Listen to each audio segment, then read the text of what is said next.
नमस्ते दोस्तों, आज हम एक ऐसे विषय पर बात करने वाले हैं जो भविष्य की ऊर्जा का आधार बन सकता है, हाइड्रोजन ईंधन प्रौद्योगिकी। लेकिन सवाल ये है कि इसमें इतनी देरी क्यों हो रही है। आइए जानते हैं। हाइड्रोजन को अक्सर भविष्य का ईंधन कहा जाता है।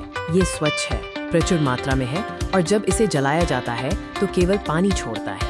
ये जलवायु परिवर्तन से लड़ने के लिए एक बेहतरीन समाधान हो सकता है।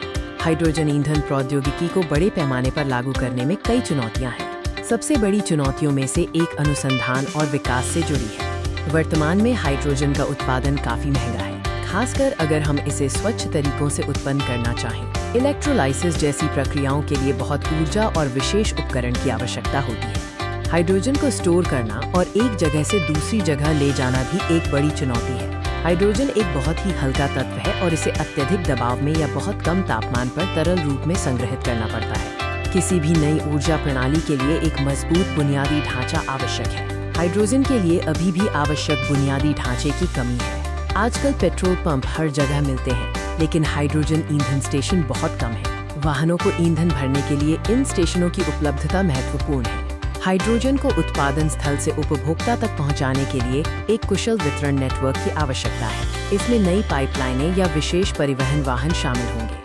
सुरक्षा भी एक महत्वपूर्ण चिंता का विषय है। हाइड्रोजन अत्यधिक ज्वलनशील है और इसे संभालते समय विशेष सावधानियों की आवश्यकता होती है। हाइड्रोजन हवा के साथ मिलकर आसानी से ज्वलनशील मिश्रण बना सकता है, इसलिए रिसाव और आग के जोखिम को कम करने के लिए सख्त सुरक्षा प्रोटोकॉल और उन्नत सेंसर की आवश्यकता होती है। उच्च दबाव वाले भंडारण टैंकों में हाइड्रोजन को रखना भी जोखिम भरा हो सकता है, यदि वे सही ढंग से डिजाइन या रखरखाव नहीं किए जाते हैं। किसी भी नई तकनीक को अपनाने के लिए सरकारी नीतियों और विनियमों का समर्थन महत्वपूर्ण होता है।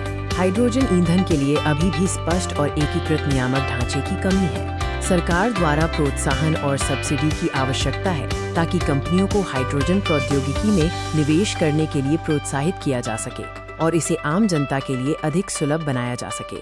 हाइड्रोजन ईंधन प्रौद्योगिकी के लिए अभी तक कोई वैश्विक मानकीकरण नहीं है। विभिन्न देशों और कंपनियों के अलग अलग मानक होने से बड़े पैमाने पर तैनाती में बाधा आती है। इन सभी चुनौतियों के बावजूद तकनीकी प्रगति तेजी से हो रही है। वैज्ञानिक और इंजीनियर हाइड्रोजन उत्पादन, भंडारण और उपयोग के लिए नए और अधिक कुशल तरीके विकसित कर रहे हैं। नई इलेक्ट्रोलाइसिस तकनीकें, बेहतर भंडारण सामग्री और अधिक कुशल ईंधन सेल विकसित किए जा रहे हैं, जो लागत को कम करने और सुरक्षा में सुधार करने में मदद कर सकते हैं। हाइड्रोजन अर्थव्यवस्था को सफल बनाने के लिए वैश्विक सहयोग भी महत्वपूर्ण है। विभिन्न देशों के बीच ज्ञान, अनुसंधान और सर्वोत्तम प्रथाओं को साझा करना आवश्यक है। हाइड्रोजन ईंधन प्रौद्योगिकी में देरी के कई कारण हैं, लेकिन इसमें एक स्वच्छ, टिकाऊ भविष्य के लिए जबरदस्त क्षमता भी है। अनुसंधान, बुनियादी ढांचे के विकास, नियामक समर्थन और सुरक्षा चिंताओं को दूर करने के लिए लगातार प्रयासों से हम हाइड्रोजन क्रांति को साकार कर सकते हैं।